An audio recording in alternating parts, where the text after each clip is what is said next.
Apa yang paling diharapkan dalam hidup? Antum apa yang paling diharapkan dalam hidup? Wah, surga. Baik. Surga itu nanti di akhirat ya. Baik. Di dunia apa yang paling diharapkan? Wah, Masya Allah. Saking banyak yang diharapkan bingung tuh, nggak ada yang keluar ya. Baik. Hidayah. Hidayah itu kemudahan ya. Hidayah itu kemudahan dalam beraktivitas. Yang kedua kan kebahagiaan ya. Kebahagiaan kesuksesan. Kebahagiaan kesuksesan disebut dengan falah. Orangnya disebut dengan muflih. Perhatikan Quran surah Al-Baqarah kedua ayat kelima dulu, posisi paling kiri sebelah bawah. Ulaika ala hudam min rabbihim wa ulaika humul muflihun.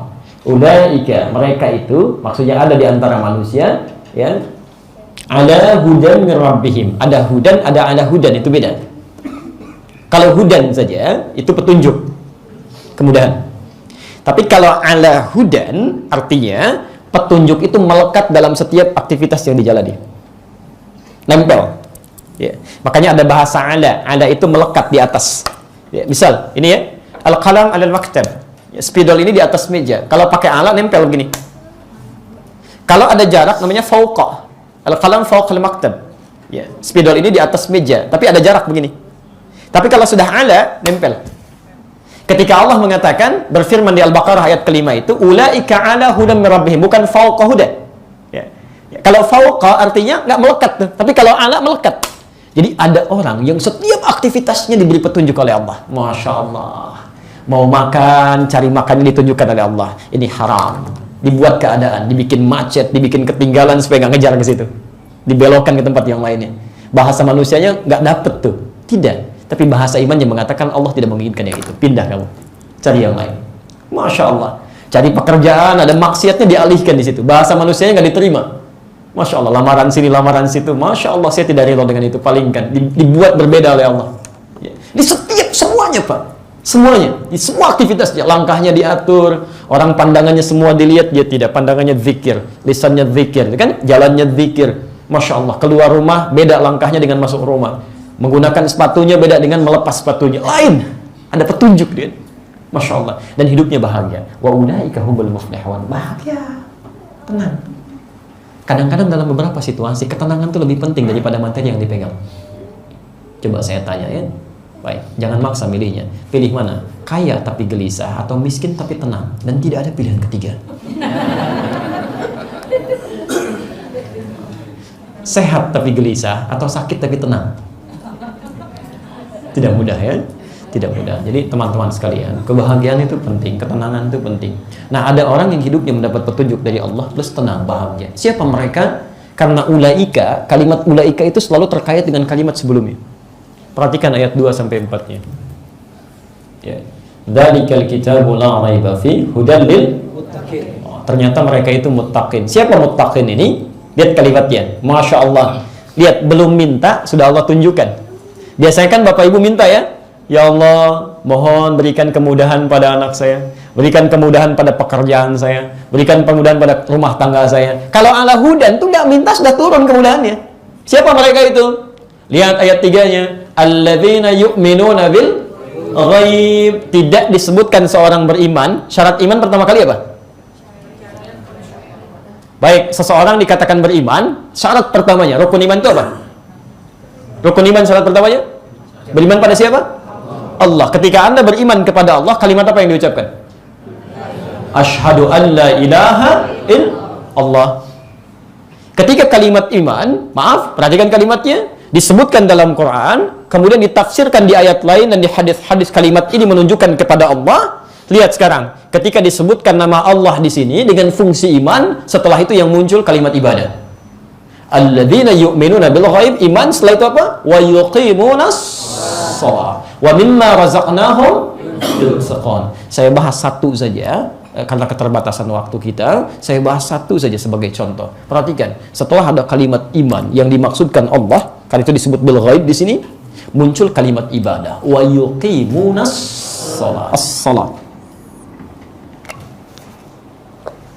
Supaya lebih nampak insyaallah. Bismillah. Terlihat insya Allah? Apa yang terlihat? Saya belum tulis apa-apa ya. Baik.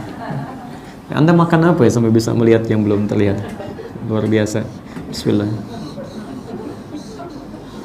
salat.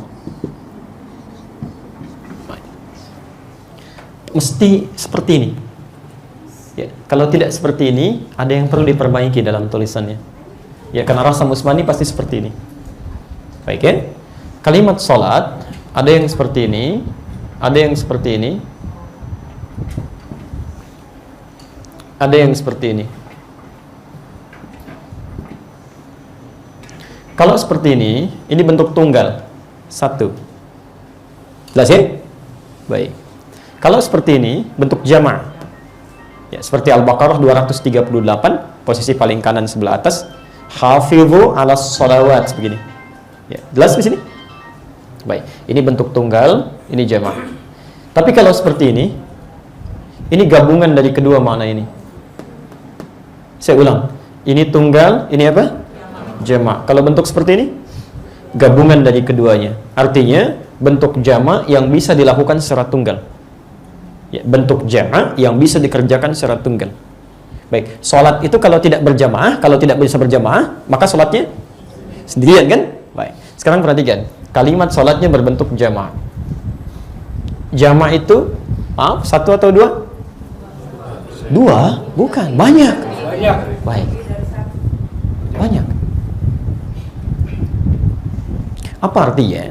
Ternyata Masya Allah, sholat yang dimintakan kepada kita untuk dikerjakan ternyata bukan satu, bukan dua, tapi banyak. Semakin banyak Anda bisa meningkatkan sholat sesuai dengan ketentuannya, maka semakin cepat Allah memberikan rahmat kepada kita. Semakin banyak Anda meningkatkan kuantitas ibadah, semakin cepat Allah mengabulkan doa kita tanpa harus kita ungkapkan. Bahkan saat terfikirkan dia bisa dikabulkan. Baik, sekarang saya mau tanya, sholat yang kita kerjakan dalam sehari berapa waktu? 5. Berapa rakaat?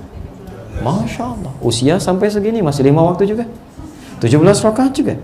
5 waktu itu, 17 rakaat, itu rakaat standar. Anak kecil pun yang 7 tahun, 17 rakaat juga. 5 waktu juga. Ada anak 7 tahun mengerjakan sholat 17 rakaat. Anda diberikan 70 tahun masih 17 rakaat juga. Anda butuh berapa tahun lagi untuk meningkatkan dengan menambah sunnah-sunnahnya? Baik, yang standar berapa rakaat tadi? Tahu dari mana? Quran surah ke-17 ayat ke-78. Ini semua harus dijaga. Di Quran surah kedua ayat 238. Waktu spesifiknya di Quran surah ke-11 ayat ke-114. Ini yang 5 waktu. Makanya saya tuliskan supaya bisa dilihat ya. Baik. Bismillah. 1. Quran surah ke-17 ayat ke-78, ini yang standar. Kedua, Quran surah kedua ayat 238. Ini perintah untuk menjaganya supaya tidak ditinggalkan. Kapan waktu ditunaikannya? Itu ada di Quran surah ke-11 Hud ayat 114. Nah, sekarang fokus bersama kami, Bapak Ibu sekalian. Maaf, ini baru standar. Jadi kalau Anda baru mengerjakan yang standar kemudian berdoa kepada Allah, jangankan Anda, yang lain pun melakukan yang sama. Anda sholat maghrib 3 rakaat, Masya Allah, habis maghrib Anda berdoa, ya Allah mudahkan urusanku. Kata Allah, bukan kamu aja, yang lain juga sholat maghrib doanya sama. Masya Allah. Jadi ketika Anda meminta lebih, Anda harus tingkatkan lebih dari amal yang lain. Ya tingkatkan. Semakin Anda tingkatkan amalannya, maka Allah percepat pengabulannya, sekalipun Anda tidak mohonkan itu. Jelas kalimatnya? Baik, maka coba hadirkan tambahan dari yang standar. Dalam bahasa agama disebut dengan sunnah namanya. Jelas ya? Jadi ada yang wajib, ada yang sunnah. Maka rumusnya ketika Allah menyebutkan kalimat salat dengan kata banyak, keluarkan tambahan-tambahan sunnahnya. Ada apa saja? Rawatib. Berapa rakaat? Tahu dari mana? Baik. Dari At-Tirmidzi nomor hadis 586 dari Ummu Habibah gitu kan. Beliau menyampaikan qala Rasulullah sallallahu alaihi wasallam, man shalla 12 raka'atan, siapa yang salat 12 rakaat fi yaumin wa lailatin, mengiringi salat fardunya siang dengan malamnya. Apa saja itu? Arba'an qabla dhuhri, 4 rakaat sebelum zuhur. Baik, raka'ataini ba'daha, 2 rakaat setelahnya. 6 raka'ataini ba'da al-maghrib, 2 rakaat setelah maghrib. 8 raka'ataini ba'da al-isya, 2 rakaat setelah isya. 10 raka'ataini qabla subhi, 2 rakaat sebelum subuh.